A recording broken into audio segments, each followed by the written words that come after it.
Hi everyone, this is Emmy. Today I'm going to show you how you can preserve fall leaves with Mod Podge or white glue. If you use Elmer's glue, dilute it slightly with water.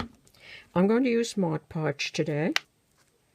And all you're going to do is brush your leaves with Mod Podge. I put these in a book overnight just to flatten them out.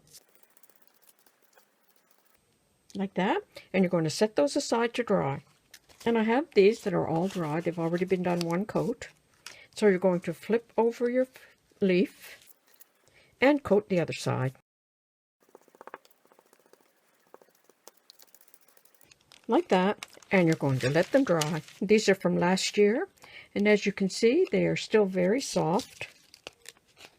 And if you want them to not be crinkly like that, you could always put them between 2 layers of paper and iron them with a slightly warm iron. And that's how easy it is to preserve leaves with Mod Podge or white glue. And now you can use your leaves in your fall decorating.